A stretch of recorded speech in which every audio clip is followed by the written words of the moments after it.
started with our second day of the 57th annual meeting of the Southern States Energy Board.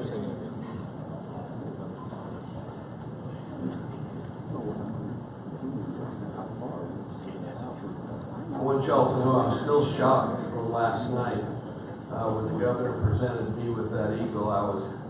I had no idea it was coming, and it just kind of knocked me right off my blocks. It was, so I'm going to get my staff back for that one. Boy, they're all in trouble now.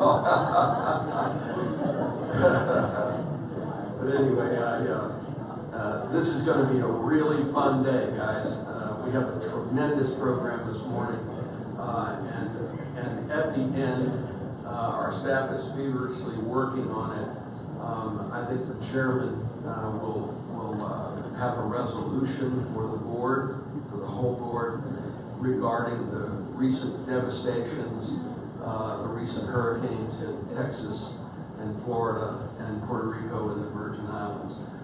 Just so you know it, we are also talking with utilities and industries throughout the South, primarily our associate members, about giving a hand, particularly in the really devastated areas like the Virgin Islands and in Puerto Rico. And hopefully we can put together a team that will go down and give them some help. So without further ado, I would like to ask the Vice Chairman of the Southern States Energy Board, Representative Randy Davis, to come forward and lead this. Thank you, Ken, and members for the opportunity to present this morning. Of course, Weldon Watson had to go back to Oklahoma as they go into session today, so he left, and I'm glad to stand before you. I would just like to take a personal note, Ken, to say thank you to you and to this staff for putting this on. Let's give them a hand, folks. If you've done one of these programs, you know the difficulty of making sure that every I is dotted and the T's are crossed and expect the unexpected. So it's been a great pleasure. The second thing I would say from a personal note is how much I'm enjoying your enthusiasm about energy. It's so refreshing to have the last 8 years where we were always dealing with these problems that were going on at home, the loss of opportunity for our citizens, changes in communities, and this year you come back with just such a renewed energy about you. Let's enable you to use that renewed effort and positiveness about. And so we're looking forward to the future. At this point, I'd just like to say good morning and welcome to the Plenary Powering the Future. We'll have 6 special guests who will make presentations. At the end of their presentations, we will come back and then have an opportunity for you to ask them questions. Today we will have renewable. She represents the country's largest renewable energy resource before Congress. She's a key national policymaker and works with the media. She is an expert on energy issues and has served on numerous task forces and boards advising advising many organizations. Linda was named as one of the 100 all-time most influential people in the global hydropower industry last year by a major trade publication. She was the only woman chosen for this distinction and one of a handful of Americans to make the list. Before joining NHA, Linda served as an advocate and an official at the American Public Power Association. She has worked on issues ranging from municipal bonds and taxation to economic development and public finance. Please join me in welcoming Linda Ciocci to the table.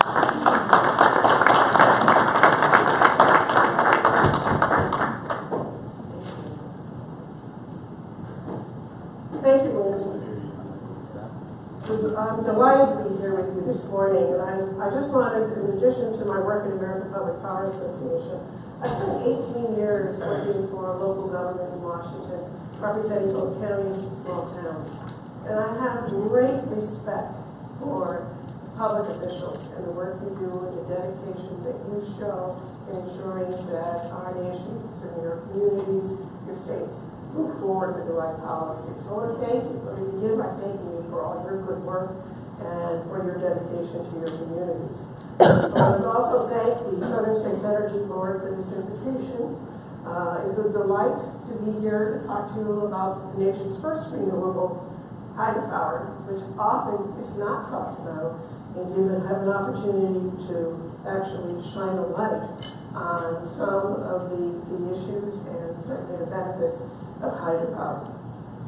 So let me start, if I could, just with a little background, certainly about NHA. We are a policy organization, certainly the trade association representing the hydroelectric industry in Washington. We have 235 members. Our members are extremely diverse from the generating side, the service side, the supply side, and the manufacturing side. Almost anyone who's involved in hydropower are members of our association. As you can see, we have a vision to double hydropower's contribution to the grid system, and we focus primarily on advancing hydropower in clean energy markets, really looking at market regulatory policies to protect the existing system, as well as to build new hydropower. So just a little background on hydropower nationally. We're 6.5% of generation, and over the last 4 or 5 years, it's hovered between 6 to 7% nationally. We're 43.5% of renewables, and that has dropped significantly over the years, particularly over the last 3 or 4 years as more wind and solar has come into the system. We're 102 gigawatts of total capacity, and 23 gigawatts of that is pumped storage. Our pump storage system actually is 98% of our utility-grade storage here in the United States. It's growing. I understand you're going to be hearing a little more about pump storage from Dominion later. Certainly there is renewed interest in building pump storage here in the United States, and we're seeing a lot of pump storage being built now in Europe and around the globe. So, just wanted to put this slide up because water is obviously our fuel source. It's a very important resource, obviously, for hydro. You can see that there has been variation in water patterns. We're all well aware of some of the flooding you can see in the droughts.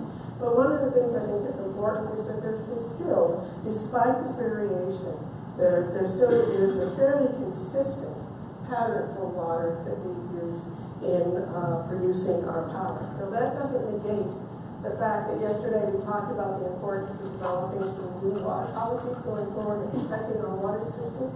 That's very, very important, and certainly our organization is looking into that into the future as we look at a 10-year plan, making sure that we do indeed plan for the future, even though water is fairly consistent.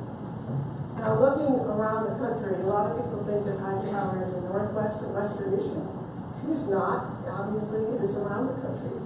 But one of the things I think that surprises people most is that hydropower is not on all the dams in the United States. We're only on 3% of the 80,000 dams in the United States. 3%. So there's tremendous amount of room to grow. And in fact, Breckenridge just looked at this and saw that there was 12 gigawatts of potential building on non-power dams, and a lot of that's here in the southeast on Board engineered facilities. So there's this tremendous opportunity for growth still here in the United States. So we took a look and decided we need to develop a vision, same way we industry did. So 2 years ago, we actually partnered with the Department of Energy to create a new vision for hydropower, looking into the next several decades. And last December, a year ago July, we actually published this new vision. And what we found was that there was actually another 50 gigawatts of hydropower that is available that we could be building by 2050. We started a 50 by 2050 campaign.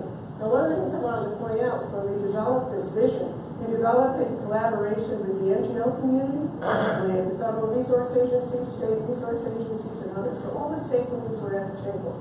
And this is how that power breaks out. There's just under 2 gigawatts in what we call new streamage, that is building new hydropower facilities in the United States, some of which may mean that we build new dams, and some of it means that we would eventually develop dam-less type technologies, which are under development today to capture the energy of those streams. 6.3 gigawatts is the upgrades of our existing hydro system. 4.8 gigawatts is non-power dams. Now that's down from what I just showed you. because we're talking about building a set time frame with the existing licensing system. And I'm going to talk in a little moment about that as being a challenge. But the largest numbers you can see is pump storage, 35.5 gigawatts of pump storage, all driven by the growing hydro and the growing of wind and solar and these variable renewables into the system, and the need to have storage. And we talked about that a little bit yesterday, how important storage is going to be for the future, and that's what's going to drive the development of that 35.5 gigawatts. So we are growing. This is what's in the pipeline. You see there's 3.25 gigawatts right now in the pipeline as of the end of 2016. And it's not all that's going to be built. A lot of that has to do, again, with the licensing scheme and the economics of hydro that I'll talk about in a minute. But if you look at the 93 megawatts that's in there under construction at the end of 2016, if you think about that, that's 10% of our existing system. That's certainly nothing to sneeze at. It's good that we're seeing some of that development. And if you look at what reached commercial operation at 225 megawatts, it was 9 projects, that's 25% right now of our system. So we are building, as I said, most of this growth, however, has been on the existing system. So it's either on non-powered dams or conduit energy. So why are we seeing this renewed interest after we haven't seen growth in hydropower in a very long time? It's pretty simple. There's a lot of value in hydropower. If you look specifically at the various attributes of hydropower, the fact it's multi-purpose, that it has some social benefits, it's clean energy, it's renewable, that it has also all these wonderful attributes for grid stability, that's what drives a lot of this growth. It is one of the most flexible resources we have. As soon as you turn it on, you've got energy. You can turn it off and on very easily, and that allows you to do your load following. And that becomes more critically important when it comes to integrating renewables into the system. And that's why there's a renewed interest in hydropower. The other thing we're seeing is customer value preference. Google, Microsoft, Apple, they're moving to centers where there's hydropower. Why are they doing that? In addition, we don't have the same incentives that the other renewables we lost. The tax credits did not get them incentive for hydropower. And then hydropower has tremendous upfront costs in development. But I think if you take a look at this, I mean, it's market issues certainly, it's licensing issues, but it all boils down, in my opinion, to one real major factor, and that's valuing hydropower and what it brings to the table. We just don't value it enough. Now, the DOE looked at this issue as part of the grid study that was done earlier this year. And it found that 29 projects, hydro projects, from 2005 to 2013, the median project took over 15 years from application to operation. 15 years. A wind and solar projects they looked at in the same time frame, 160 projects. The average permitting time for them was 2 to 4 years. So just think about it. If you're a CEO in a company and you're looking at spending 15 years, a lot of upfront costs, no certainty whether you're going to get a project done, and whether it's going to be economic at the end, or 2 or 4 years on a wind and solar project, where are you going to go?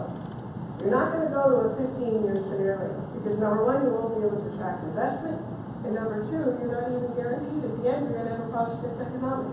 It's a huge problem for hydropower, and we need to do better if we're going to really see this growth and development occur. So how do we do that? We put a lot of thought, obviously, into this at NHA. We have legislation that's moving through Congress. There are 2 bills on H.R. 3043, and the Senate is 1460. Those bills have gone through all the vetting processes, hearings, and are now ready to go to the floor. Our hope, as we've been working on this for a number of years, is that we can get these done before the end of the year. But what they do is they address some of the issues that we have in licensing. It allows FERC to set a schedule where we'll be getting these projects licensed in a timely way. Hydropower is the only renewable resource that is actually permitted at the federal level. Unless a wind and solar project is building on federal land, they don't get licensed at the federal level. But hydro does. There are a number of agencies that are involved. FERC may be the agency that issues the license, but there could be 4 or 5 federal agencies and several state agencies that are involved in the process. and some of those federal agencies have mandatory conditional approval. To get them all on a schedule where they're making a decision and moving this process along is really critical in our view, and that's really what this legislation has focused on. Yesterday morning during the governor's forum, I was delighted and encouraged by the conversation about common sense approaches, understanding business, and actually reducing red tape. And all we want to do is take those same concepts and apply them to hydro relicensing and licensing permitting processes so that we can get these projects done in a timely way. Because in the end, time is money. So we need to put the resources in the process so the decisions can be made timely. We need to value existing data. The problem is that often what we see is that they want to study and study and study to get some of these issues. And that's not bad in the sense of wanting all this right data to make these decisions. But the problem is there comes a point in time when you've got enough information and you may have existing data, but you don't need to restudy it. So one of the things this legislation could do is also require us to actually rely on existing information. We need to balance the energy values with the environmental values. It's not to say that the either is more important than the other in our view. It's a win-win, but often we have the sense that one needs to tip the scale toward the other. But it shouldn't. We should evaluate both the environmental values of these projects as well as their economic and their energy value in moving these projects along through a quick decision-making process. So essentially, I'll give you another example of some of the problems that we're seeing. One of our member companies, a New York company, actually was able to site, construct, and put into operation a gas-fired plant in downtown Manhattan. Downtown Manhattan. That same company where the project, a large hydro project up in the more rural areas of New York, took over 10 years to relicense it, an existing facility. There's something terribly wrong when it takes that long to relicense an existing hydro facility. And the thing is that 25% of our system is coming up for relicensing over the next 10 years. So we've got to fix this problem. I can tell you that for the first time ever, I've been working for hydro for 26 years. For the first time ever this last year, I heard large companies tell me that they are seriously considering surrendering their projects. They are not going to relicense them because the cost of relicensing is just too much. We're going to lose that wonderful base load renewable energy if we don't do a better job trying to make our decisions to move these processes forward. So what we need is to reduce the delays in decision making. We need to get rid of duplication. We need to coordinate these processes among all the stakeholders better, and we need to recreate the incentives that allows us to actually make these projects economic in the long run. Because hydro is at risk if we don't do that. Now, I don't want to be a Debbie Downer to all of you who feel like that hydro isn't going to move forward in this country. I think it will, because it's going to be driven by the fact that it's clean, it's affordable, it's reliable, and we need it. It's just that we need to do a better job from a policy perspective. Now, if you look at it, there's also market issues that we need to re-examine. Here are some of NHA's thoughts on market concerns. It's essentially putting hydro on equal footing with other resources. When markets bring these various products for use, and that's what we're really looking for. We're also looking for allowing regional approaches to market policies. Certainly, we're not looking to see the national government come down and actually create some of these new products, but certainly think that the various regions should be looking at them. So, how can you help? There's a lot that we can certainly be doing to help us address these issues. We need to create a level playing field and foster this growth opportunity. So here are a few ways you can help support that national legislation that I just mentioned to improve the hydro licensing process and make it more timely.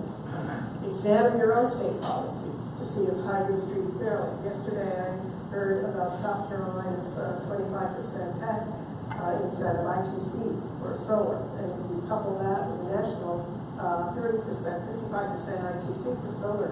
That's huge. Hydro is changing.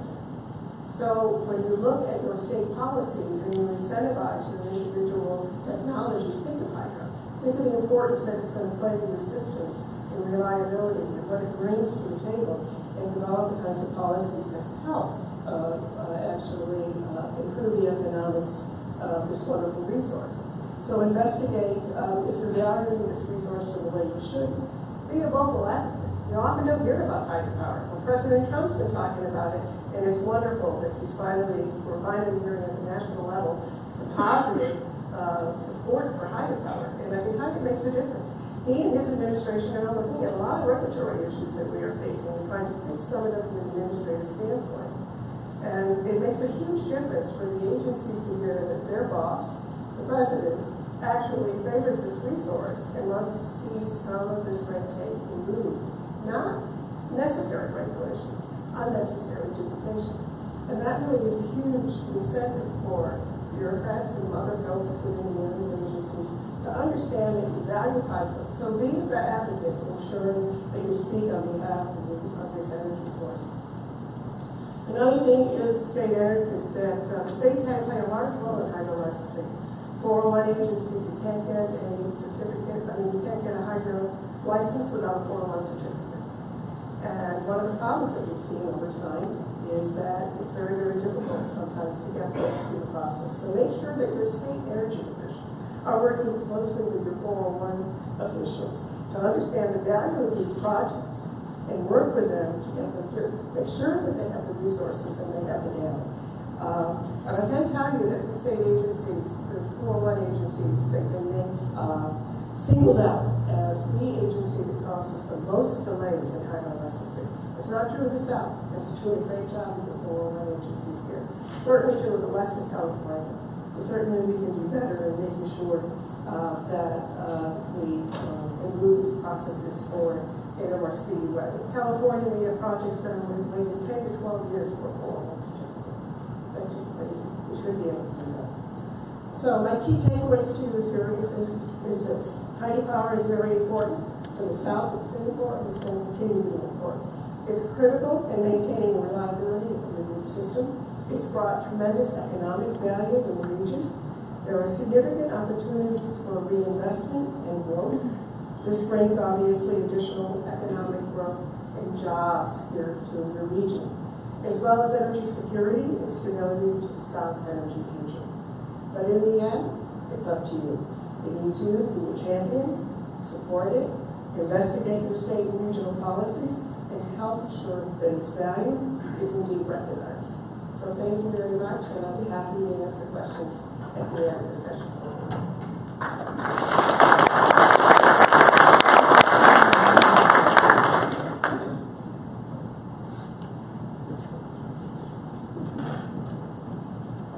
Thank you very much, Linda. Great presentation. We probably will have questions at the end. I'm looking forward to our next presentation on the Dominion's new pumped storage venture. With us today is Bill Murray, Vice President for State and Electric Public Policy at Dominion Energy and an associate member of the Southern States Energy Board. Murray joined Dominion Energy in 2007 as Managing Director for Public Policy after serving as Legislative Director for former Governor Tim Kaine. Before that, he was Deputy Director of Policy for former Virginia Governor Mark Warner and served as a Vice President with the Virginia Hospital and Healthcare Association. Bill has a bachelor's degree from the University of Virginia and a master's degree and doctorate in public administration from Virginia Tech.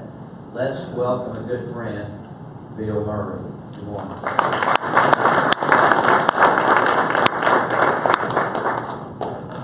All right, I'm going to disappoint y'all greatly because I did not bring PowerPoint. I figured I'd just talk a little bit about this project.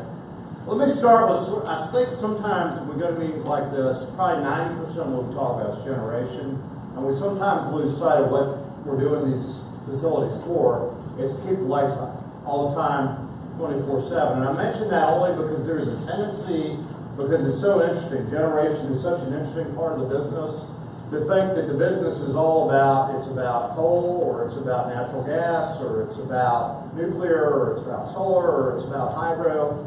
And really, those are just part of an overall system of generating, transmitting, distributing power to keep the lights on. And we sometimes lose sight of the why in thinking about energy.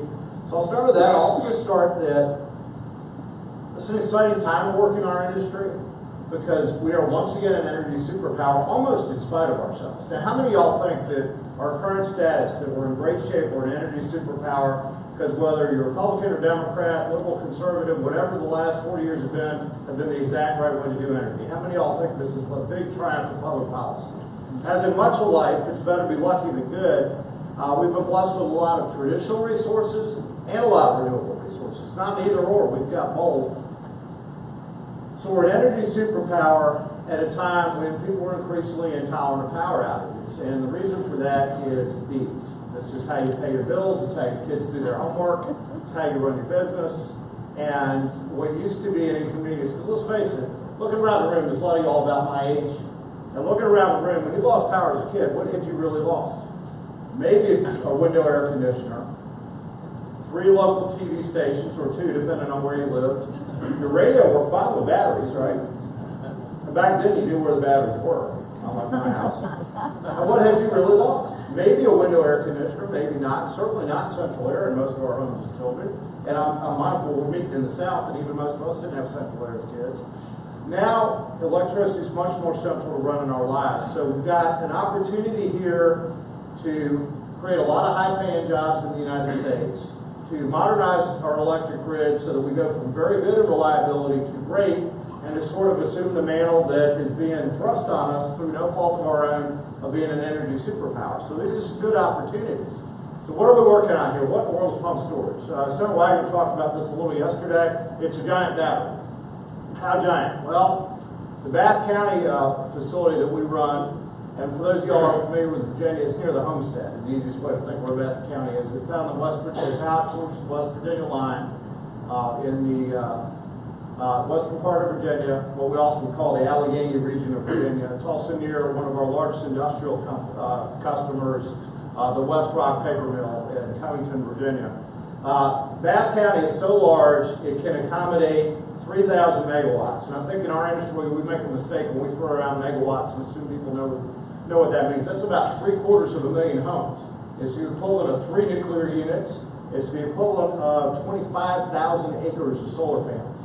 So a very large unit at Bath County, built in the, developed in the late 1970s, built in the early 1980s.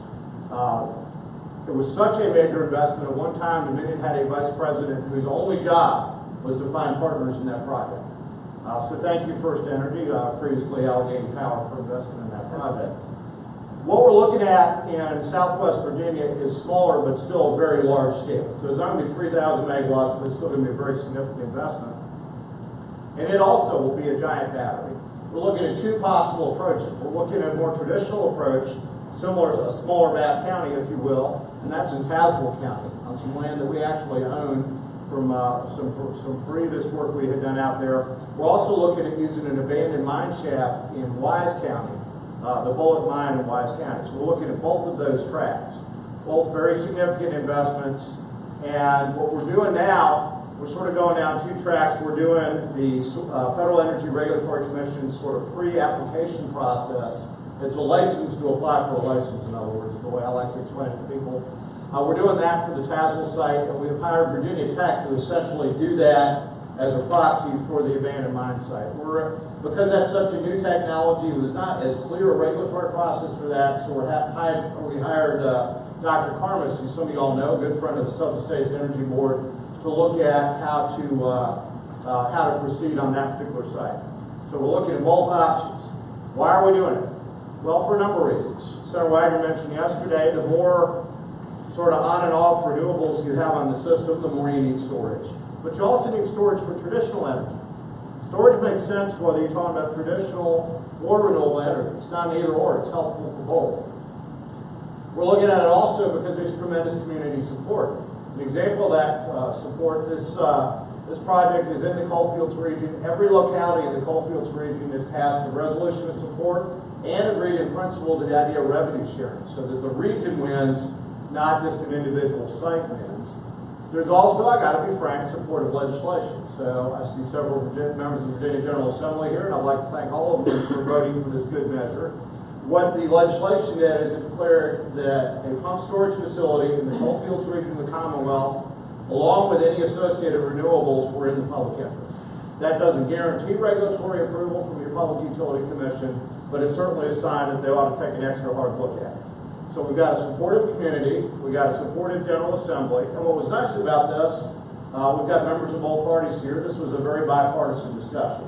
I was a lapsed hospital lobbyist, and my fear always is that energy ends up like healthcare, where sort of people are in their partisan camps. We don't want that in energy. And we don't have that in energy right now. Like the energy, there's some disagreement at the margins, but energy is actually one of the more bipartisan areas of policymaking, and we want to keep it that way. So what is the process going forward? In a word, and I'll yield to the previous speaker, long. Long, but appropriately so. We've got, as was mentioned, this is a federally regulated resource. So we'll be working both through the initial FERC process and then the longer FERC process, assuming that's successful. Because it involves water, it's going to inevitably involve the U.S. Army Corps of Engineers. And I always thought if somebody wanted to write a really good graduate thesis, they'd write a paper about how a branch of the United States military became an environmental regulator. The short answer is back in the 19th century, people who've been to West Point were pretty much the only engineers we had in the country. So while in between sitting around the fort in the West and protecting the frontier, they also got to review plans and essentially became a regulator by default. But if you think about it, it's not every country where the Army is a regulator. So that's something I always thought would make a good graduate paper. We'll also need to work with our state regulators. 401 was just mentioned, so we'll work with the Department of Environmental Quality, and we'll work with our Virginia State Corporation Commission, our equivalent of the Public Utility Commission in other states. So we'll work through all of that. It's a good process, and it's a process. It's up to us to point out a couple things. One, and here, how many of y'all work with press people day to day? I'm not going to throw them under the bus here. I'm going to say this is a mistake our industry makes every time we do a press release. We'll say such and such project is X number of megawatts. Let's say it's a 100 megawatt solar project. That's enough energy to power 25,000 homes. Well, that's enough energy to power 25,000 homes 25% of the time. And I think we make a mistake. A megawatt is not a megawatt, is not a megawatt. A nuclear unit that runs 93% of the time plays a fundamentally different role in an electric system from a solar facility or a wind facility, both of which are very valuable resources, but neither has an on switch and neither runs around the clock. And we've got to do better in talking about what's around the clock and what is not. And that's a mistake that I think we've made. It's not a public policy mistake, it's a mistake we in the industry make. A second mistake we make is we have let people describe construction jobs as if they're not real jobs. Building an energy project for multiple years at high wages is not a temporary job. How many of y'all have ever heard a criticism of any kind of capital project, whether it's a utility project? Well, those are just construction jobs. How many of y'all have ever heard that? All right? All construction jobs are temporary. There is not a single lifetime construction job on the world, and I certainly hope there will never be a Dominion project that is a lifetime construction job.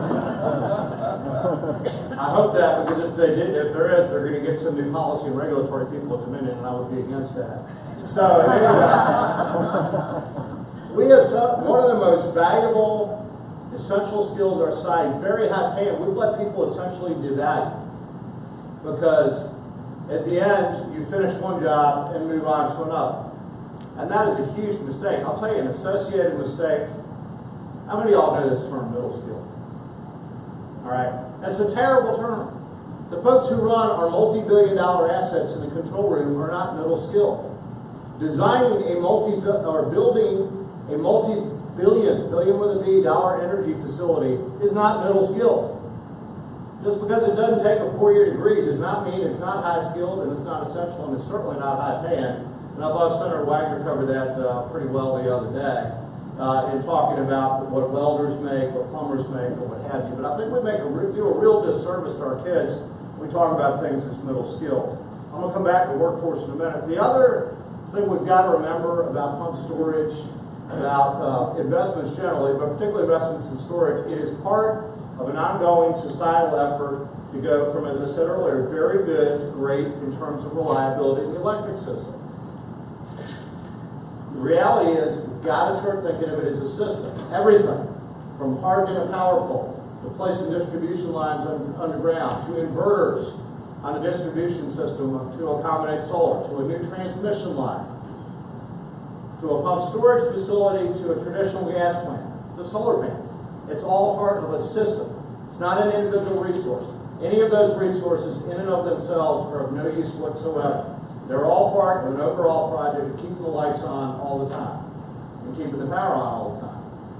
And that's something we just had tens of thousands of utility line workers in Florida working from across the nation to get the lights back on, because having the lights on is essential to run in a modern society. We should never lose sight of that. We're not just making individual investments, we're working on an overall system.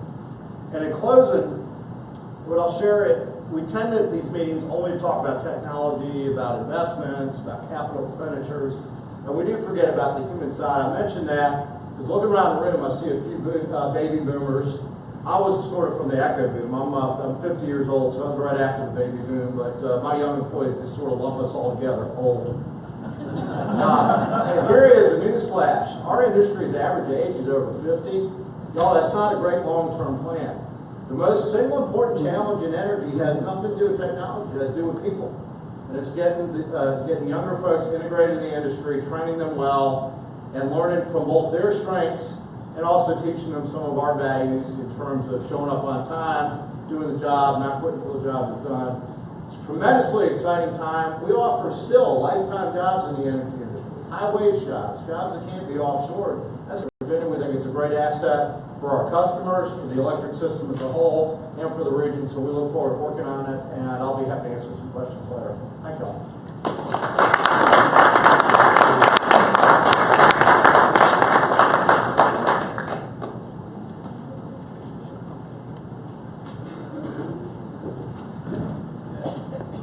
Thank you, Bill. I always look up when Bill Murray's in the room, so I never know where we're going with the conversation.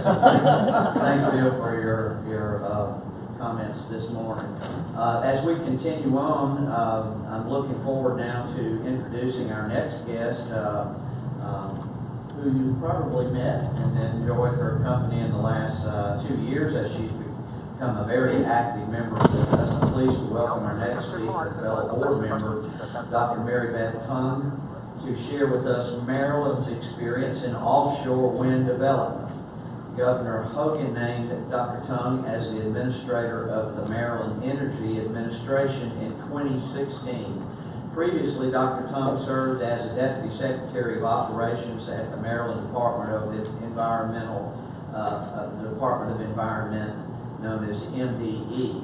In her role at MDE, she helped to develop innovative solutions for the department to work more efficiently and led the department in emergency preparedness and radiation health efforts. She also helped to coordinate energy programs statewide to assist MDE in reaching its environmental goals, an effort that is continuing in her new role. Dr. Tung worked as an attorney practicing business with intellectual property law. She also was an assistant professor at the University of Rochester School of Medicine and Dentistry. Let's welcome Dr. Beth Tung.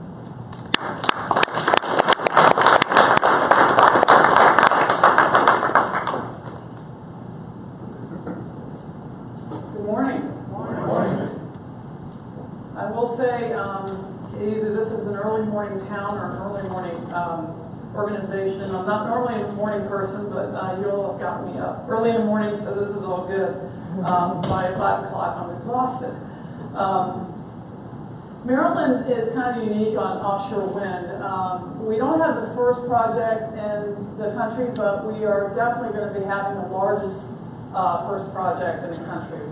As most of you know, Rhode Island now has a system in place, and it is off Block Island. Anyone who wants to go up and see it, the company is more than willing to take you out to look at it. I actually haven't had an opportunity. The couple times that I was supposed to go out, things came up and I couldn't go. But evidently they're quite impressive structures when you get up close to them. The turbines going in Maryland, which I will discuss in a little bit, are much larger. I know Miss Ciocci, did I get that name right? She was discussing the time frames in hydro. And I will say for offshore wind, those projects are fairly long as well. And it's more the regulatory, environmental, permitting kind of issues as she discussed, not the actual construction projects. These projects can usually go in 1 or 2 years, but to get to the point where they're actually building the project can be quite lengthy. So I wanted to go through that with you because we're not at the building stage in Maryland, although the companies are in place that will be doing the development. The Public Service Commission has approved the projects. And to be honest, just to let everyone know, these are federal leases, so they're actually building on federal ground. And even though the state adjacent to the project is responsible for a lot of the environmental permitting, they are actual federal projects, not state projects. So there are ways that you can have some control over the projects as a state, even though it's in federal waters. And Maryland chose one way, and there are other ways to do it, so I want to discuss how we were able to do that. I just want to let you know the time frame in Maryland. Now, this one may be a little bit more protracted and longer than you might experience in your own state, just because we are the first.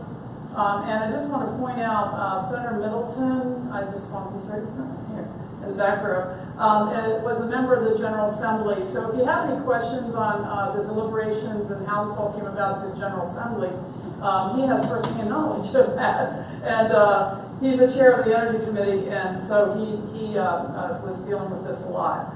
So a lot of this came on before I came on board, but there was a lot of interest on both sides. There was a lot of discussion on both sides of the aisle.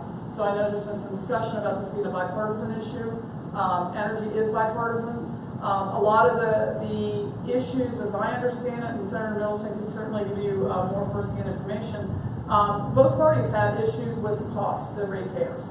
So this isn't just the Republicans digging their heels in and going, we don't want any of that new renewable stuff. It was, there was a lot of discussion about the cost to ratepayers and how we can keep that cost down, and that's an effort that's continuing. So the length of time, we're looking at 2020 to 2022 that the projects would be completed. I think the 2022 is probably closer to where we're at with it. It started in 2010 when Maryland initiated a stakeholder task force with BOEM. And I will go through a lot of this in more detail as we go along. PSC Order 8492 is kind of important to Maryland. This is unique to us. We had Exelon Constellation merger, major utility merger in Maryland. There was quite a bit of money that came from that. It's $32 million came from that merger that went into the Offshore Wind Development Fund, which my agency oversees. So we do have some money to help the companies and the developers, and we've primarily up to now spent that money on environmental investigations, benthic studies, wildlife studies, and that kind of thing, to help the companies. These are the first guys to build a major project, and we wanted to make it a little easier for them to be able to come in and build their projects and not have this additional cost that other companies might not have as more and more companies come on board. So 2013 was passed the Maryland Offshore Wind Energy Act, and that's the act that we're operating under right now. Rulemaking 51, part of the Public Service Commission regulations were adopted in 2014. The current Public Service Commission members are almost completely different. So again, I'm new on the scene, trying to implement the 2013 Act. The Public Service Commission has pretty much changed over. So all of us are sort of standing on the shoulders of those that have gone before us. In 2016, 2017, this past May, the Public Service Commission had awarded offshore wind renewable energy credits, or ORECs, for these projects. This is a little bit, I don't want to read the slide for you, but some of the provisions of the Offshore Wind Energy Act of 2013. This is all part of our renewable portfolio standard, which requires 25% renewables by 2020. Actually, that was updated this past General Assembly session. It had been by 2022, I think, or 2025. So that has increased a little bit, and of course offshore wind is a big part of that. Part of the issue that we had as administration when we were talking about the expansion of the RPS was that a lot of the money for renewables go out of state. We were told that the RPS expansion would allow more jobs in Maryland, more green in Maryland, when in fact a lot of the money is going to be going out of state. So offshore wind is one way that we can have in-state generation and in-state funds and money and jobs stay within the state. So we're hoping that that will be the case. OREX is the system that Maryland chose to do. These will be put onto each ratepayer's bill in Maryland. It's limited to $1.50 per month, but we worked with the Public Service Commission, as I'll explain, to try to keep that below. That was the ceiling, so we were below that. There's a price maximum and rate caps as well. So there was a lot of discussion when this bill was passed that will try to lessen the impact on the ratepayers of Maryland while providing a really good, reliable generation asset that's in state.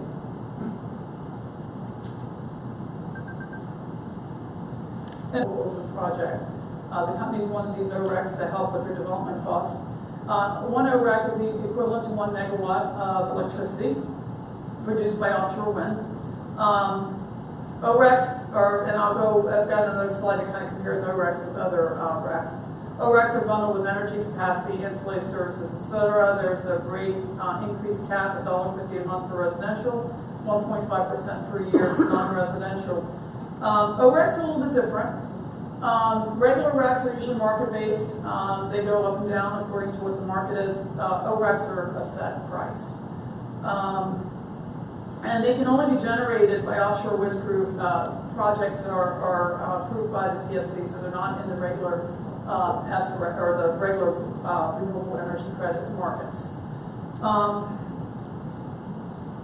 The ORECs are a premium paid on top of the energy supply charges, so they're not incorporated into the rates as RECs normally are. So here's our leases.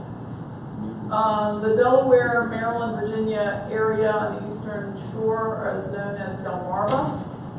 There are two major leases off the Maryland coast. One is more off the Delaware coast, one is off the Maryland coast. There's actually two leases off the Maryland coast. Maryland Energy Administration, before my time again, had requested that BOEM split the one large lease into two leases to give competition, but U.S. Wind bought both of them, defeating the purpose of having both. But Deepwater Wind purchased the lease off the Delaware coast, and to our surprise, near the end of the filing deadline, they put an application in for ORECs in Maryland.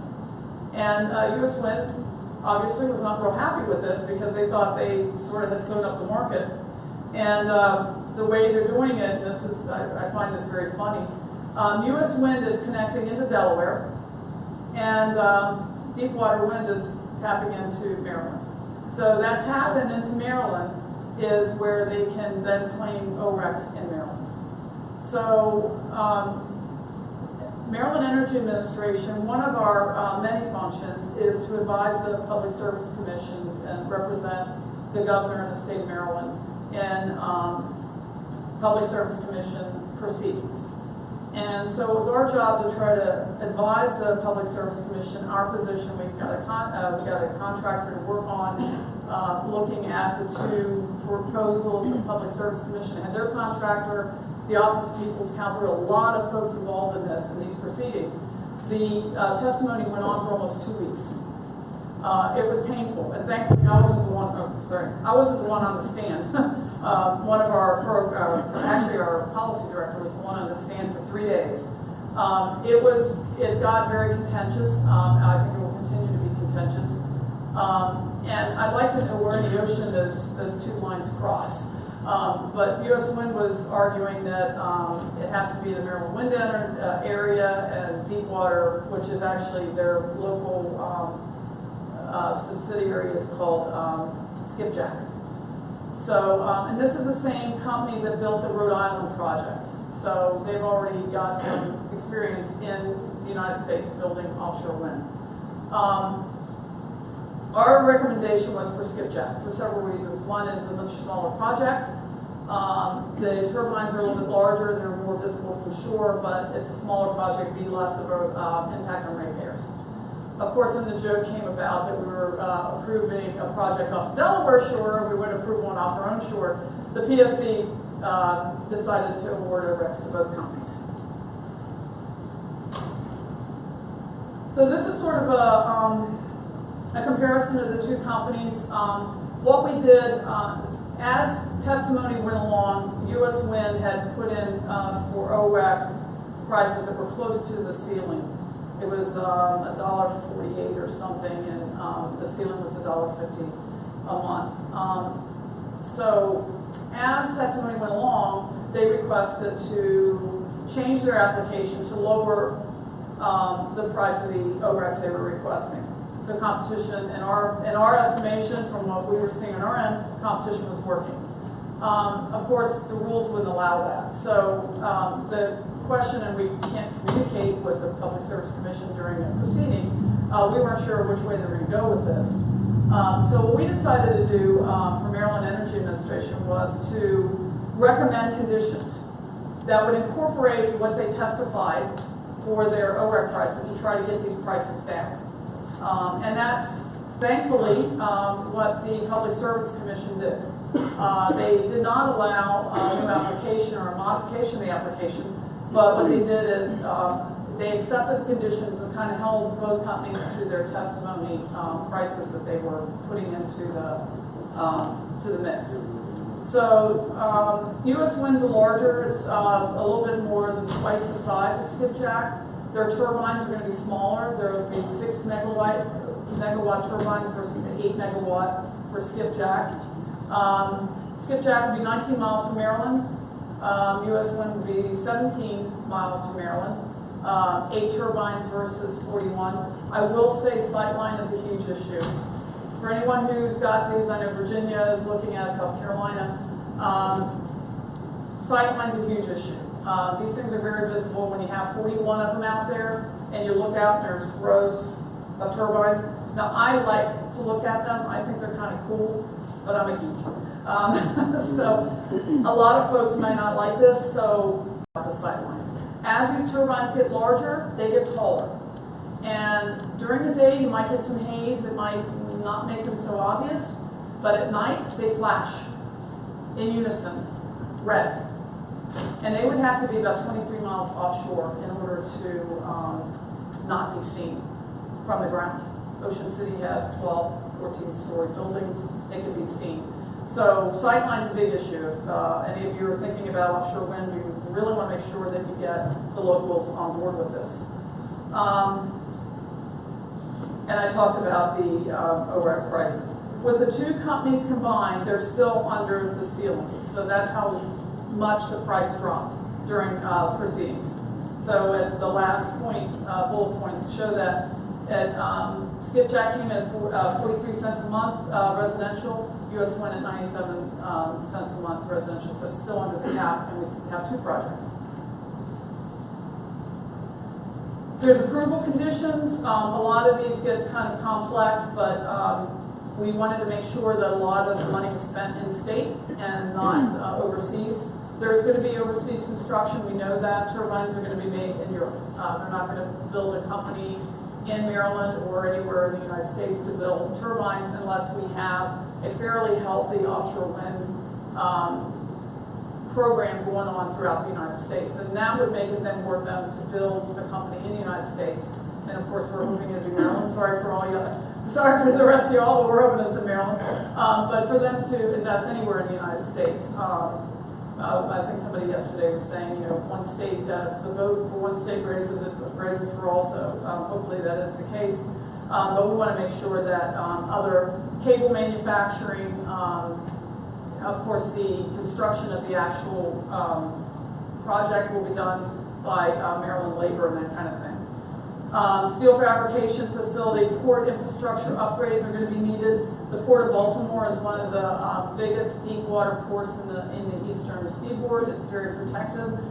We also have a brownfield site It was the old Bethlehem steel site. It's being developed.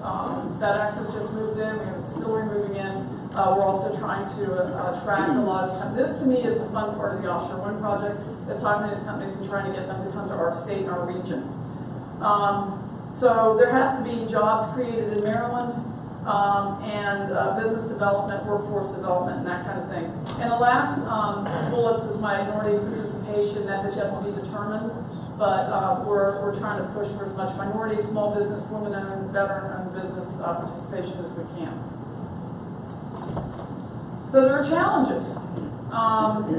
Citing the lease areas, that was already done. That was done with a BOEM and a public task force. Preparing the local supply chain, that's the stage at which we're in right now. And there's a lot of moving parts with that. The companies have their own preferred suppliers. We have our own conditions that were put into the offshore OREC order.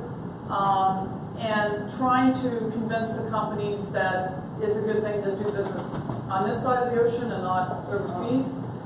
We've got a European trip coming up next month that we're hoping we'll be able to convince some manufacturers that were wavering in the past, but they visited the brownfield location, they like it.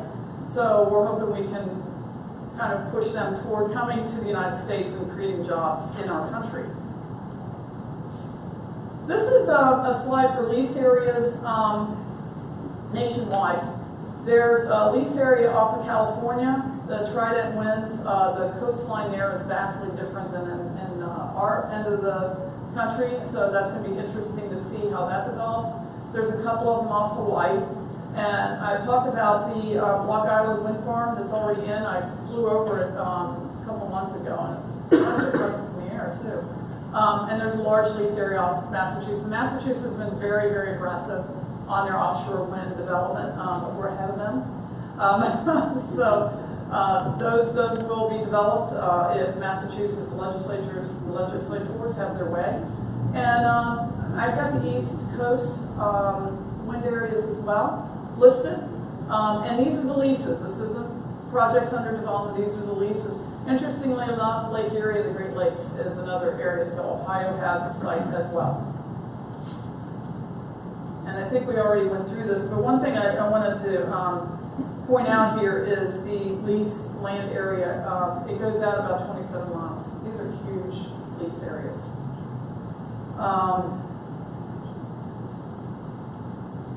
So distance to shore is one thing you want to keep in mind. One thing that came up with developing these lease sites in the task force, when the task force is meeting, everybody has their own topography off their coastline, and we also have major shipping lanes, which if you're on the East Coast, you've got shipping lanes. So these lease sites have to be developed around shipping lanes so that the distance between the two major lease areas, there's a shipping lane through there. So we can't go out as far as we'd like for sightline because of both shipping lanes and the topography of the continental shelf. So we can put in what our desires are. Mother Nature has her own ideas. And then we have, as I said, shipping channels. We've got to be very careful. We have military installations along here as well. So there were a lot of things to decide on this. And I wasn't part of the task force, but I'm sure those discussions were very, very important. And I think even people with poor eyesight can see these things. Some projects I've seen are 3 miles offshore. Ours are much further than that. Both companies have agreed to move their turbines out as far as possible. So hopefully the sightline won't be as much of a problem. And there is ecotourism. People want to go out and see these things, but I don't know if that's going to offset the potential hit for the sightline. If there will be one, it's hard to know. Block Island really hasn't had a hit. They have been able to capitalize on the ecotourism. People want to go out and see these things, but they're not off some of the popular beaches either. So, supply chain. There's a lot of supply chain issues. We've heard a lot about workforce development. The Secretary of Labor is she's going with us as well to talk to the companies in Europe how they develop their supply chain. When do you need the workers? What kind of workers do you need? How many of the workers do you need? And the timing is very important, and you have to work with the developers because, again, they have their own developers they're working with, or their own companies they're working with. We can't really tell the developers who they want to hire. Some of the developers are choosing the same company. That makes it easier for us. But we really need to get those timelines in place so that the labor department can try to figure out where they want to develop the workforce and what resources we have to do that. We're looking at MEA at a lot of dual use kinds of jobs, and one of the major companies is a woman-owned company. They do welding. They run a welding school in the Eastern Shore where there's not a lot of jobs. Our utility can use 500 welders a year. So there's a lot of dual use. When these folks graduate, if there's no offshore wind project currently being developed, they're going to have jobs.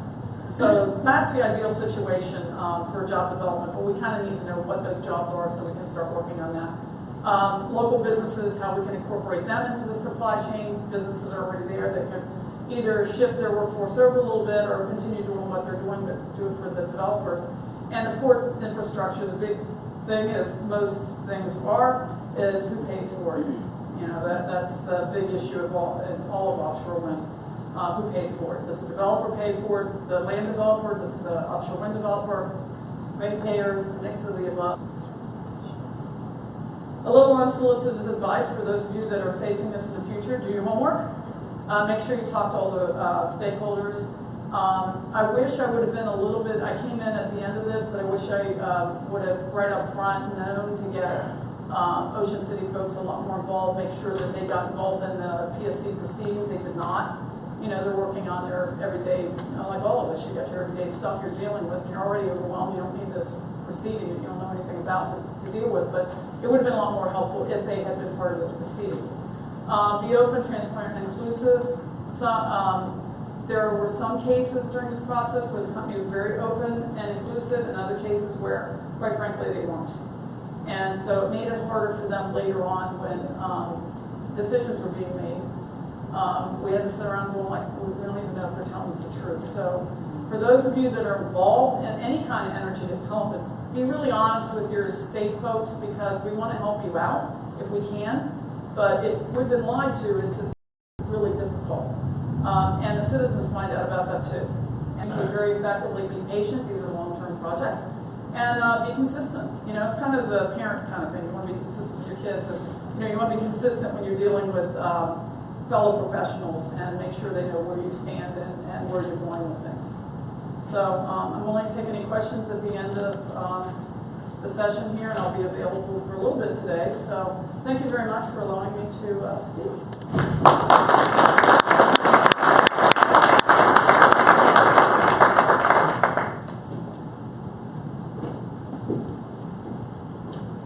Thank you, Dr. Tung, for your comments. Appreciate that presentation. For our fourth presenter today in our program, there's much in the news lately about the future of nuclear power. As a key baseload technology, America has relied on nuclear energy to supply power to almost 60 years. Today we are seeing plant closures and cancellations due to a number of factors. To help us better understand where this important energy industry is going, I'm pleased to introduce Nils Breckenridge from the NuScale Power. Prior to joining NuScale, Nils was an international business development manager for Generation Empower. In this role, he performed strategic market analysis, developed stakeholder relations, and conducted business and project development activities to support the deployment of the Generation Empower small modular nuclear products outside of North America. Let's welcome Nils to our program this morning.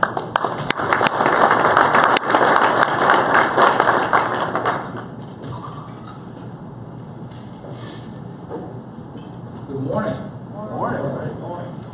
Thank you, Representative Davis. So thank you, SSEB, for letting me speak on the future of nuclear power. So the future of nuclear power. First thing it is to pick up the pen and say, future of nuclear power, I'm going to speak on that. I mean, why didn't I pick something like world hunger, Middle East peace, or managing presidential tweets, or something unsolvable. But I'm passionate about this, and I hope at the end of this you'll feel, and I can impart some of that passion on you. So what I'll do during this, I'll cover a little bit of challenges, a little bit of opportunity, and a little bit what we can do. Okay, global reality. So let's look at what the global reality is.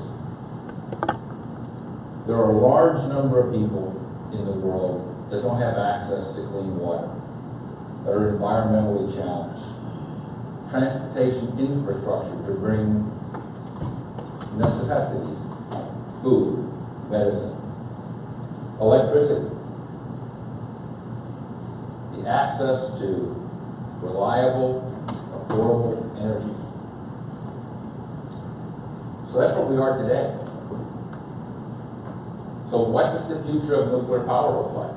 Well, I threw together some ideas, and it's kind of jumbled. There isn't a clear vision of where this is going to go. So I took a few things, and I said, all right, let's look at some of the challenges. What are some of the challenges of bringing nuclear power to the market? Cost. That's the big subject. But cost on two sides. One is cost of development. So how much does it cost to bring the nuclear technology to the marketplace? For the small modular reactor that NuScale is developing, we will spend just over $1 billion to bring that to market. Schedule. The company was formed in 2007. We had an idea what that technology looked like before the company was formed. So it's 10 years between the time the company was formed and the time we submitted our license to the US NRC. Regulatory challenges. Regulatory challenges. You gotta get all your licenses in place. So I'm sitting there as a utility, a municipal, someone that wants to buy this plant. I've got to go through a licensing process just to get my construction operating license. We, at NuScale, have got a schedule with the US NRC. This is what the schedule looks like. They're talking almost 4 years to license this plant. 4 years. 4 years for a small modular plant. 4 years for a plant that's based on light water reactor technology.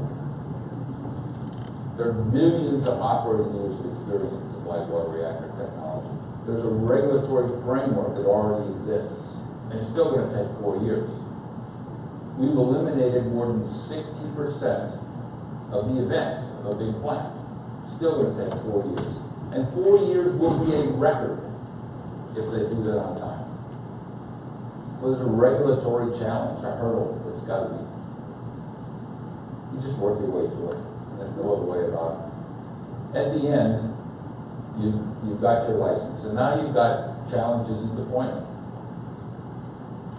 So there's the project schedule. So I've spent 5 years getting my construction operating license, and then I've got construction. So is that 8 years, 10 years? For a big plant, how long is that going to take? For a small plant, we're looking at 3 to 4 years. Low-cost natural gas today is a challenge. You can see on this slide, there's a graph from the Henry Hub of natural gas price. It's been as high as 15 or 16. Today, the white line down there is around 3. I mean, that's a real challenge for nuclear power to compete with low-cost natural gas. Will it always stay that low? I mean, I think natural gas will rise some. We've got export markets. The EPA will look at it a little bit. Maybe there'll be a carbon tax, but there'll be some challenges to that. But natural gas is going to stay low. We're going to have to be able to compete with that.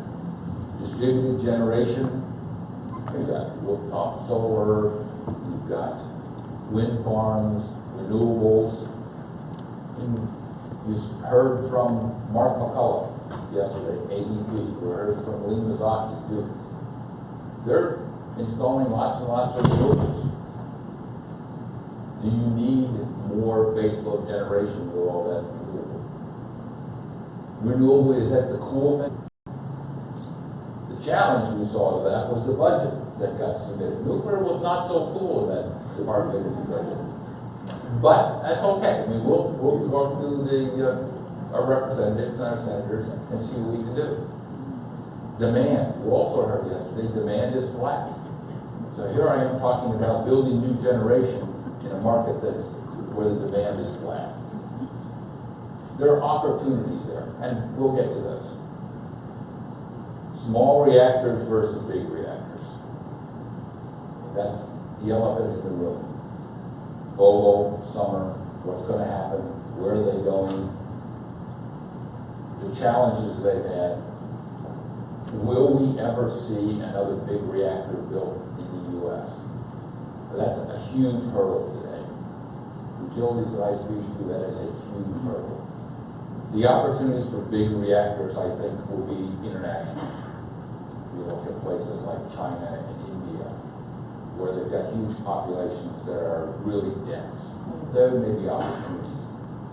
In the United States, I think small reactors is where the market is going to go. Distributed generation, through flexibility, I think that's where we'll see it go. Challenging waste. Do we have a waste policy? Yeah. What are we going to do with that? Where's it going to go? There are states that have laws on the books that say you can't build a nuclear power plant until you solve the waste issue. Companies won't invest in nuclear power projects until the waste issue is solved. And that's a big challenge for us as a country. And then policy. So I put this bullet at the bottom of the page. Part of a diverse energy platform. Yes. Well, maybe. What is the policy? Is nuclear considered part of our diverse energy platform, or is it not? We've got to make that decision.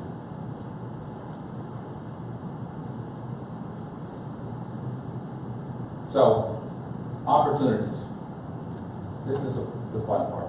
So what are the opportunities? U.S. leadership. Think about that. U.S. technology leadership. What does that mean? Who are competitors around the world? France. They build lots of reactors. France. Technology. Oh, Areva comes from Framatome. What's Framatome? France American Atom. We gave them the technology. What about Korea? Korea is a big competitor. U.S.-based technology. Japan, Toshiba, U.S.-based technology. Hitachi, U.S.-based technology. China, U.S.-based technology. We worship leads a little bit into security, but let's talk to security in a couple ways. Security of supply. Most of the uranium comes from Canada. Pretty secure. There are. We import more oil from Canada than any place else. That's probably a good place to get uranium. Everything else, I look at security, and so I look at a couple of notes from the governor's panel. They talked about polar vortex. I've got 18 to 2 years fuel supply sitting on site.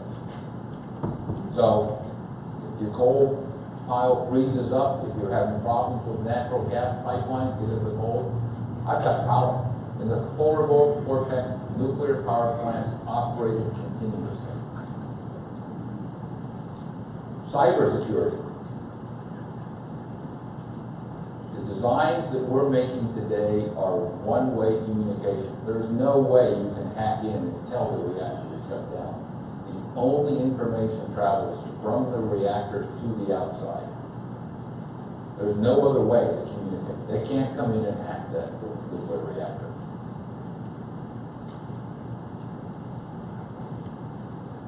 Non-proliferation. So we sell a nuclear reactor overseas. It comes with our rules and regulations on non-proliferation.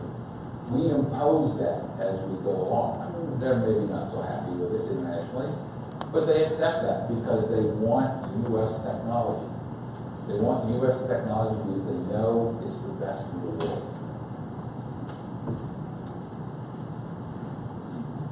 Economic development, there are huge opportunities in economic development. Jobs in manufacturing, jobs in construction, jobs in operating. There have been 60 full-time employees during operation. So again, get back to the governor's panel the first day. Jobs were important. These jobs don't need advanced degrees. You can become the operator of a nuclear power plant without an advanced degree. Utility will train you. You'll be licensed by the U.S. NRC. You'll take a test, and they'll license you. Those jobs pay anywhere from $85,000 to $150,000 nuclear power plants. Distributed generation. So we talked a little bit about renewables and distributed generation. Small modular reactors. Our reactor is being designed for a ramp rate of 50%. So if you look at the lower right-hand corner of the slide, we took a wind farm in Idaho and did an analysis. Can we load follow that wind farm? And with one of our 50 megawatt modules, we can load follow that wind farm without any difficulty. So nuclear power and renewables can play nice. They can work together. Infrastructure, I think it goes without saying. Jobs, grid stability. So I'm sitting there and we talk about Amazon, we talk about Google, we talk about Walmart, and they want renewable energy. Well, do they really want clean energy? They want reliable energy. If I'm sitting there with a data center, I do not want the frequency of that electricity to go up and down. I want it to be stable. Somewhere in the background, has got to keep that grid stable. Whether it's a coal plant or a nuclear plant or something else, there's a baseload power plant behind that.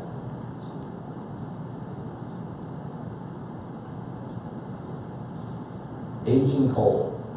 Aging coal is a target market for us. There are coal stations out there that are older, that are shutting down, they're not economical.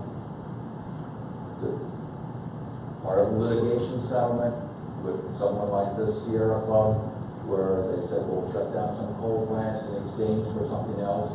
There are state renewable portfolio standards. Some of these coal plants are shutting down to meet those. Well, we can replace that with a nuclear power plant. So I'm looking at a coal station where I've got 6 or 7 coal plants, 500-600 megawatts. We'll have a design with 12-15 megawatt station infrastructure is there. There may not be a gas pipeline. I'm not worried about permitting a gas pipeline.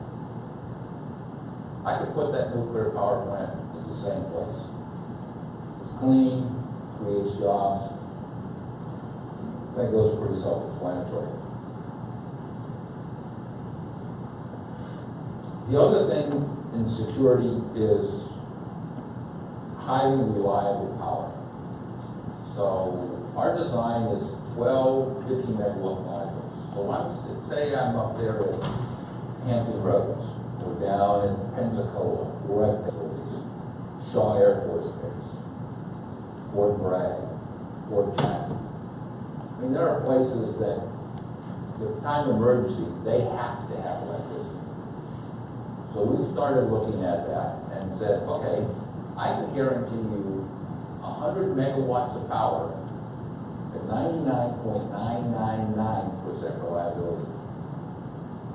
And we're working to see if we can make that 6 nines.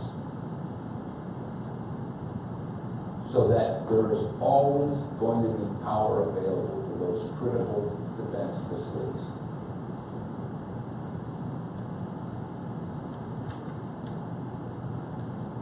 So they're just, is inside that area. This is just a cutaway look at the design. So let's get back to security again. We talked a little bit about cyber security. What about EMP? One tank of water. It's so big, it will be the largest tank in the United States.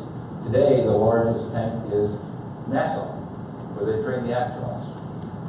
And we've gone there and talked to them. How do they manage their water? It's been really fascinating. 100% can be fabricated in the United States. Now, what's interesting about this picture? So think of your nuclear power plant. You drive by a nuclear power plant, it's got this big containment dome. What you're looking at is a row of containment domes. Small modular reactor, 50 megawatts. The containment dome is 75 feet high, 15 feet diameter. That's the containment building.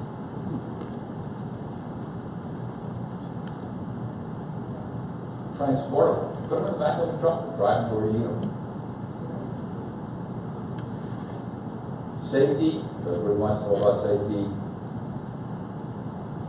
We use core damage frequency as a measure of the probability of damage to the reactor core. This is not probability of release of radiation. This is probability of damage to the core. And we're looking at in the 10 to the minus 10 range per year. Competitiveness, we talked about being competitive with natural gas. There is a way to get there. We've got to work together, but there's a way to be competitive. So, what's needed? So, on the federal government level production tax credits, Energy Policy Act of 2005 had 6,000 megawatts of production tax credits. Volvo and Summer would have used 4,400 of that, which would have left 1,600 megawatts. Without Summer, there's 3,800 megawatts of production tax credits. But you had to be operational in 2020. We'd like to see those extended. We're not asking for new ones. We're just taking the same ones that exist and saying, just extend it out. And we'll take advantage of those. Loan guarantee program. The loan guarantee program actually makes money for the federal government. In aggregate, it makes money. Yes, there's been some big failures, but in aggregate, it makes money. Public-private partnerships. NuScale Power has got $215 million from the Department of Energy, 50-50 cost share. Public-private partnership. I'd like to see more of those. I'd like to see that extended to utilities who are doing first-of-a-kind license. And take advantage of some of this so that they have their construction, their operating licenses in hand. For the 5-year period, they can start that project and close the breaker and have power on the grid in 5 years or less. And that's a real project timeline. Waste policy. National labs. National labs are, U.S. national labs are the best in the world. Oak Ridge, we've done a lot of work with Oak Ridge. Idaho National Lab, there's a lot of work with Idaho National Lab. There is a huge amount of knowledge and technology in the U.S. that can be leveraged for the success of nuclear power. Power purchase agreements, we're trying to do something with the Department of Defense. Supply power. On the state level, there's economic development studies. Seriously consider an economic development study. What does that mean to the state? Idaho is doing one. New Mexico is doing one. There are universities that would be willing to help. Teams of universities in the industry to make this happen. Incentive for real economic development. With real economic Dr. Tung talked about getting guarantees back. We make sure that there's real economic development in this project. Construction work in progress, we'd like to see that. So it's a way to pay off the interest as we go forward. Clean energy standards relative to renewable portfolio standards. So I'm sitting there thinking, poor Linda, sitting there with hydropower is not renewable. It's not even clean. It's not considered. I mean, nuclear power. We don't fit under clean energy standards. They need to be prepared so that it's just not wind and solar. Everybody should be considered. Community college and trade schools gets back to the panel the first day. There is a lot of opportunity. We'll need pipe fitters, we'll need welders, we'll need electricians, we'll need construction workers. These are real full-time jobs that will drive the economy. These guys will then sink money back into the economy. They'll be buying homes and building homes. There'll be low-cost, reliable electricity associated with these projects. And can the states run power purchase agreements? I don't know. That's going to be a challenge for them. Lots of opportunities for jobs. So I throw this in. This is the Idaho Department of Labor study, and it's on their website. $3 billion in economics. $3 billion for a project. That's a lot.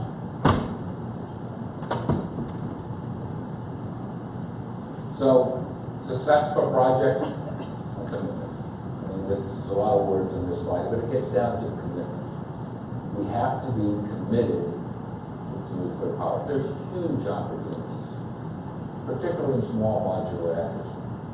Governor Bevin said yesterday, that nuclear small modular reactors is where it's going.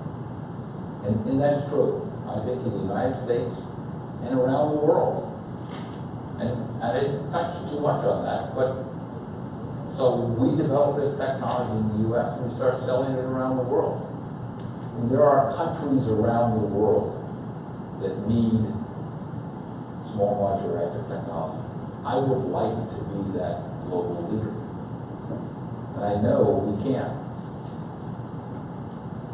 So I'll take questions later. I kept it quick. I want to make sure we're on schedule.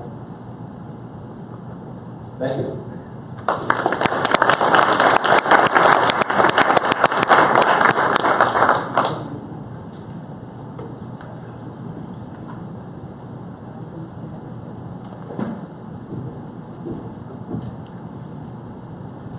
Thank you, Nils, for your comments. We appreciate those. As we move to our next speaker, market expansion of natural gas pipeline infrastructure has become a hot topic of discussion in various forums, including state legislatures. Here to provide us with the current regulatory and political landscape surrounding this issue is Catherine Little, a partner of Troutman Saunders. Catherine counsels clients on energy-related environmental and administrative law at all levels of federal, state, and local government. Her emphasis is on regulatory compliance, enforcement defense, and administrative adjudication under the Pipeline Safety Act, Clean Water Act, the Oil Pollution Act, and CRCLA. Ms. Little also is the author of numerous articles, books, chapters, and editorials on environmental law, compliance, and regulatory issues. Please welcome now at this time Catherine Little.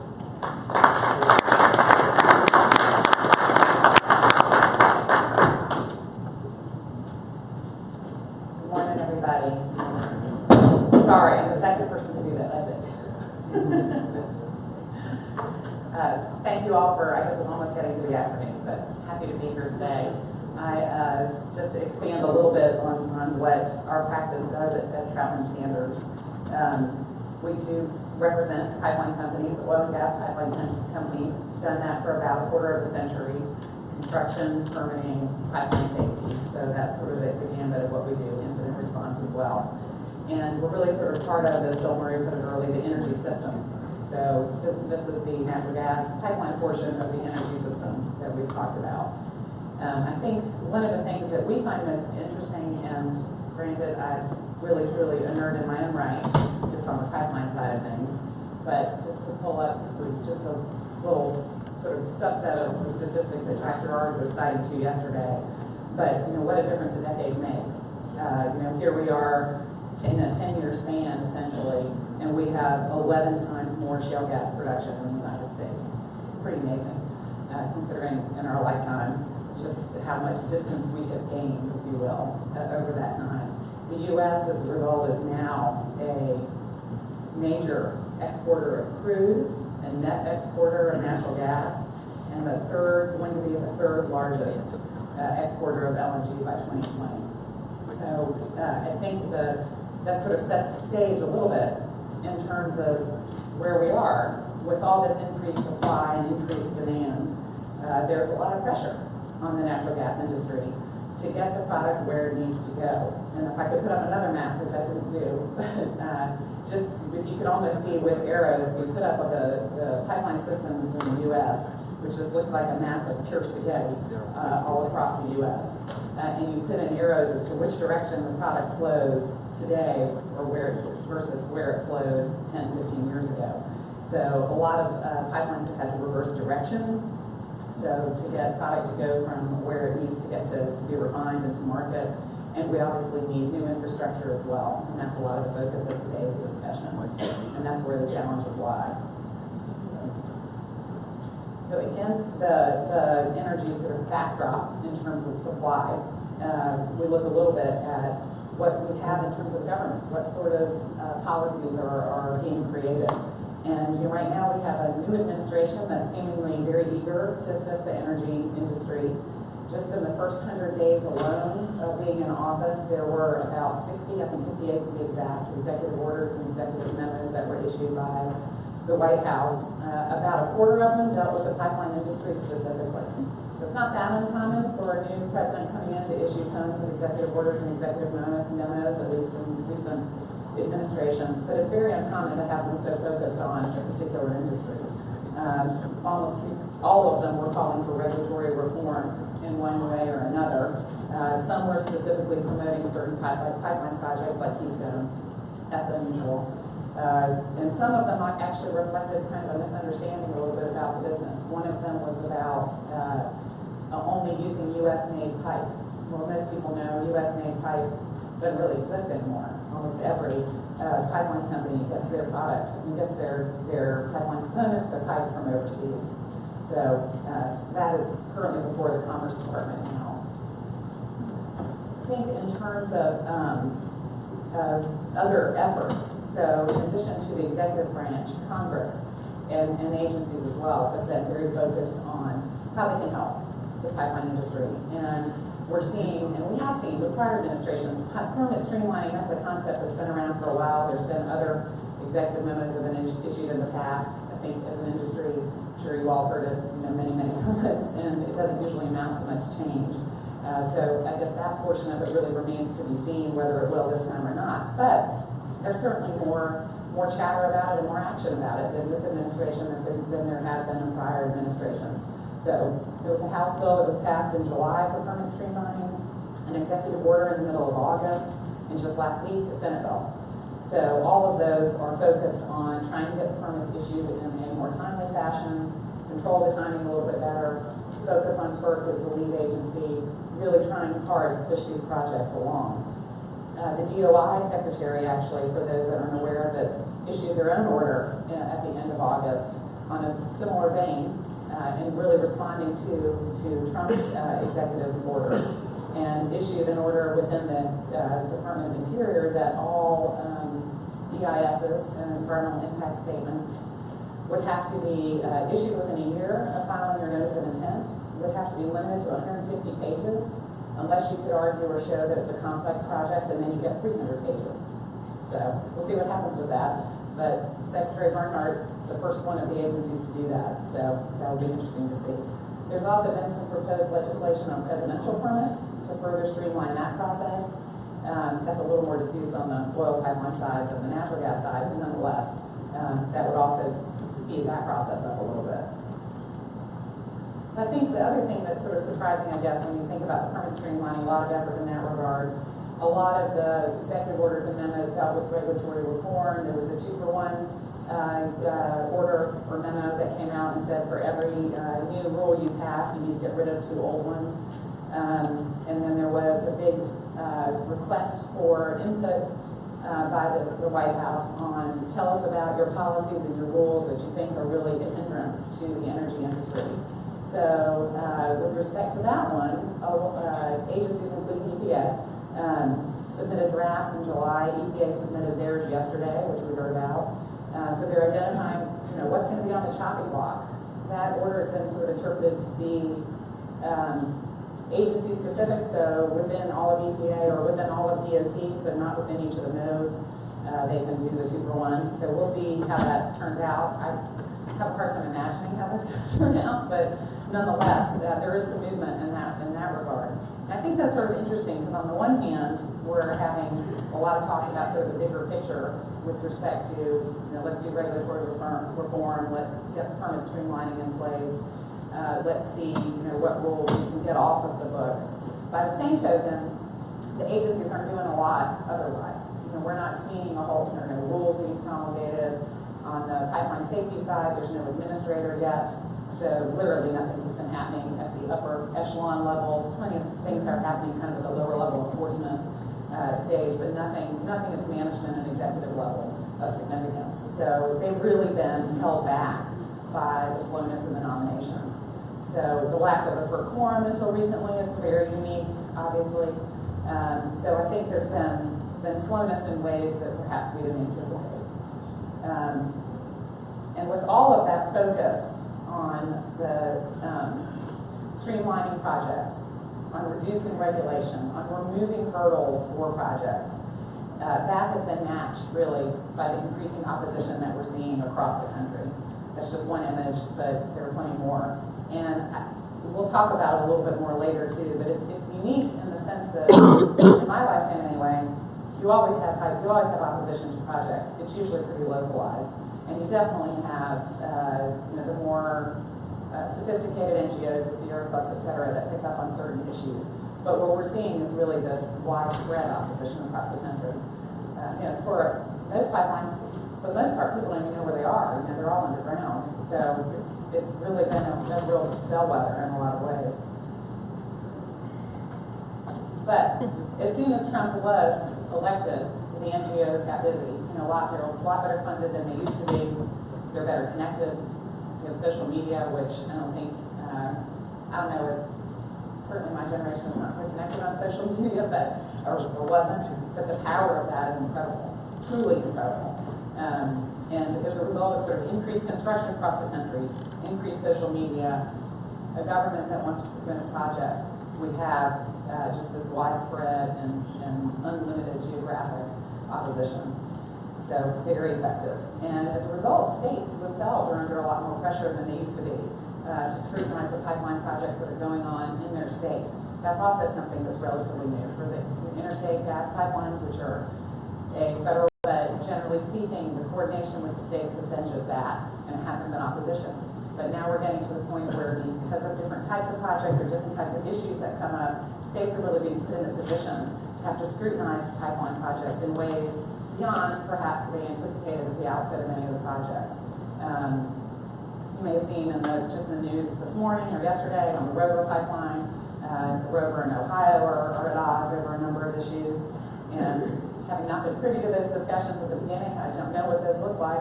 But that's a very uncomfortable situation for both the state and for the project. Another one, which really goes more to pipeline maintenance, but on the Breckenridge and the Mackinac Straits, they have a ton of focus by the states there on the condition of their pipeline that goes underneath or is at the bottom of the straits and in terms of the inspection and maintenance, et cetera. So states are really becoming far more engaged and active on pipelines than they were before. And a lot of them, since most of our pipeline system is old, most of it was built in the 50s and the 60s, Most of it was built at the time in rural areas. All of that was built well before we had environmental agencies, well before siting authority was really discussed. So they're not that familiar with it. Just in Georgia, for instance, in the past couple of years, we've been working on a project, and we had to do so much education. Most of them are familiar with distribution lines, smaller projects, things like that, but a real education for them on exactly how do you build a pipeline of several hundred miles long. How's it done? What does it look like?